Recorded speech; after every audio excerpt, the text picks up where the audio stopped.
দ্বিতীয় ধাপে রাজনৈতিক দলগুলোর সঙ্গে জাতীয় ঐক্যমত্য কমিশনের ১৯তম দিনের বৈঠক চলছে।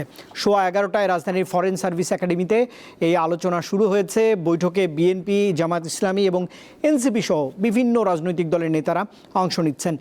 বৈঠকের আজকের আলোচনার বিষয়বস্তু রাষ্ট্র পরিচালনার মূলনীতি, নাগরিকের মৌলিক অধিকার সম্প্রসারণ সম্পর্কিত প্রস্তাব এবং পুলিশ কমিশন গঠন সংক্রান্ত প্রস্তাব।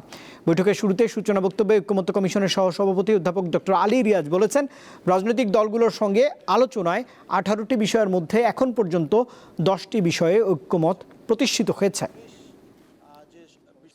আজকে যে পুলিশ যে বিষয় নিয়ে কথা হয়েছে, আমরা বলেছি আসলে তো পুলিশ আমাদের দেশে তারা হবে একটা মানবিক পুলিশ, যারা জনগণেরকে সহায়তা করবে যাতে করে তাদের জানমালের নিরাপত্তা বিধান হয়।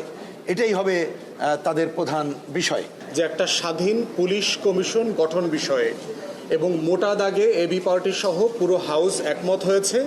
এটার গঠন প্রক্রিয়া নিয়ে কারা কারা এটার সদস্য হবেন, এটার কাজের এখতিয়ার নিয়ে আরও কিছু আলোচনা, সংশোধিত প্রস্তাব আসবে এবং এন্ডে এটা আসলে পার্লামেন্টে রেফার করে দেওয়া হবে। আমরা আশা করছি যে আজকে দীর্ঘ সময় ধরে আমরা আলোচনা করব, কারণ আমাদের সময় সীমিত হয়ে এসেছে।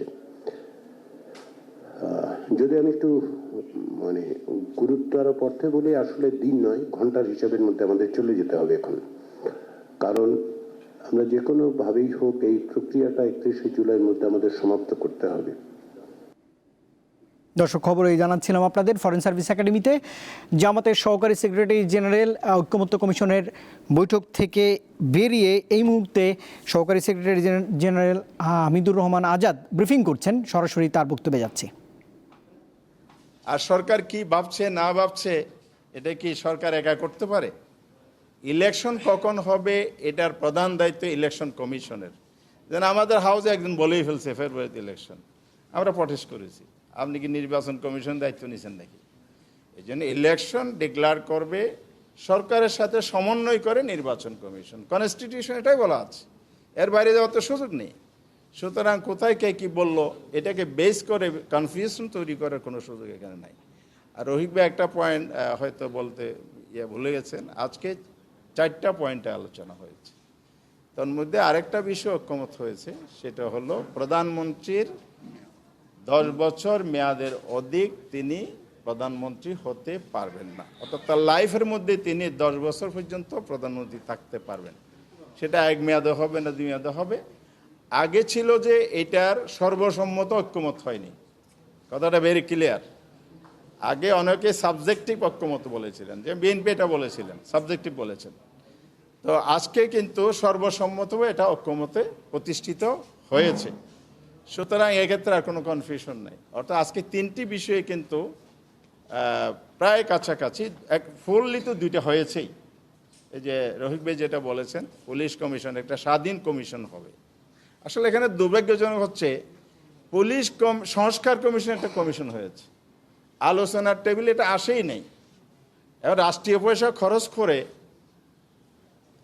এত বড় একটা আয়োজন করলো, এটা গুরুত্বপূর্ণ বিষয়। পুলিশের সংস্কার যে অনিবার্য, এটা প্রস্তাব না, এটা অনিবার্য বিষয়। এটা কেন যে আসলো না, এটা আমরা সেখানে আমাদের উদ্বেগের কথা জানিয়েছি। সেখান থেকে তো গাইডলাইন নিয়ে স্বাধীন পুলিশ কমিশনের বিষয়ে আজকে যত লম্বা আলোচনা হয়েছে, বেশিরভাগ সময় গিয়েছে প্রস্তাবটা ছিল অপূর্ণাঙ্গ, ইনকমপ্লিট। পরে একটা কম্প্রিহেন্সিভ প্রস্তাব সবার সাজেশন ইনক্লুড করে করেছে। এই জন্য আমরা কমিশনকে ধন্যবাদ জানিয়েছি। তো এই জন্য বলছি যে এই বিষয়গুলো যে আসে নাই, এই ব্যাপারেও কিন্তু জনগণ কনসার্ন। এটা গুরুত্বপূর্ণ। এই বিপ্লবে বা অভ্যুত্থানে তো পুলিশের ভূমিকাটা আমাদের সামনে পরিষ্কার।